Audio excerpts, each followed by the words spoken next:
Қазақстан халқына және Қазақстан Республикасының президенті Қасым-Жомарт Тоқаевқа ел азаматтарының ашық хаты.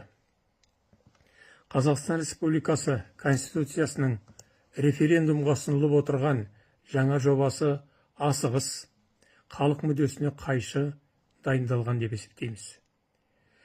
Бұл туралы нақты бұлтартпайтын дәлелдер келтірілді.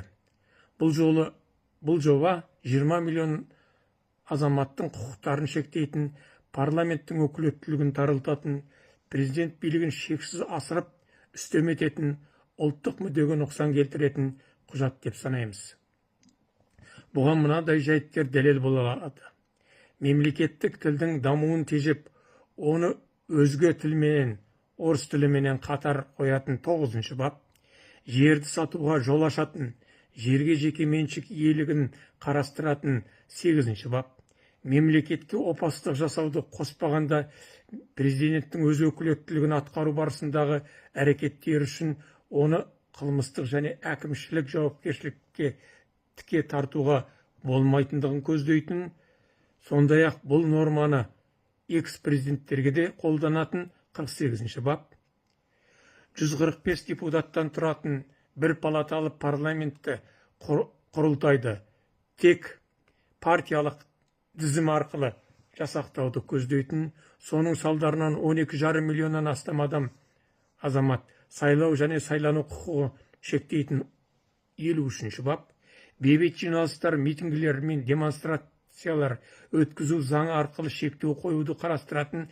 35-ші бап, орталық сайлау комиссиясының төрағасын, парламент төрағасын, сот және күштік құрылымдардың басшыларын президентке бағынышты ететін, сондай-ақ соңғы 5 жыл мемлекеттік қызметте істемеген Қазақстан Республикасының азаматын президент сайлауына қатысу құқығынан айыратын нормалар.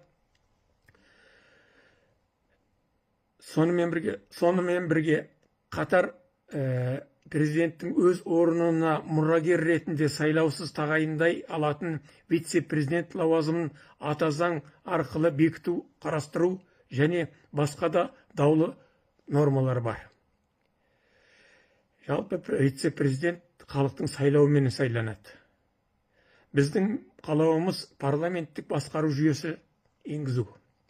Қазақстанда өзін ақтамаған жеке дара билік жүйесі мемлекетте кеңінен жайылған жемқорлық пенен әділетсіздікке жол ашты деп санаймыз. Сондықтан бізге қажетті қазақ елін демократиялық даму жолына бастайтын жаңа әділетті ата заң қазіргі уақытта Конституция жобасын сынағандарға және наразылық білдірушілерге қудалау күшейіп барады.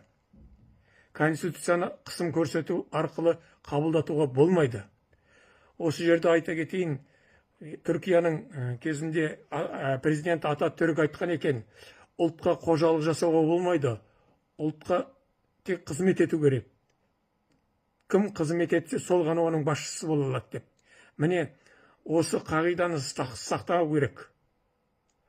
Референдум туралы заңның 7-ші бабына сәйкес азаматтарға референдумға шығарылған мәселе бойынша жиналыстарда, митингілерде, сондай-ақ бұқаралық ақпарат құралдары арқылы өз пікірін білдіруге кепілдік беріледі. Осы заң нормасына сүйеніп біз дауыс беруге ұсынылған жаңа конституция жобасын қолдамаймыз. Және билік тарапынан мәжбүрлі жасалғалы отырған осы референдумның қорытынды шешімін легитимсіз, заңсыз екендігін қолданыстағы ата заңның 30-ші бабындағы құқықтарымызға сүйеніп мәлімдейміз. Заң қай уақытта заңды болады, легитимді болады. Ол халықтың барлығы қолдағанда ғана. Бұл әлемдік тәжірибе. Қазақстан Республикасының бір топ азаматтары: Рысбек Сәрсенбайұлы, Есенғазы Қуандық, Жарылғап Қалыбай, Талғат Айтбай, Құдайшүкір Абдуллаев, Еркін Рақышев, мәслихат депутаты, Ибенбаев Еркен Шәріпжанұлы, отставкадағы судья, 40 жыл судья болған азамат, Леспек Байжанов, Қалелхан Ибраимов, Мейірхан Абдуманафов, Шынғуат Байжанов, белгілі адвокат Қазақстанға, Ерболат Аубакиров, Азамат Молдасынов және басқа да Қазақстанның түкпір-түкпірінен жалпы 500-ден астам адам осы хатқа қол қойып отыр. 11 наурыз 2026 жыл.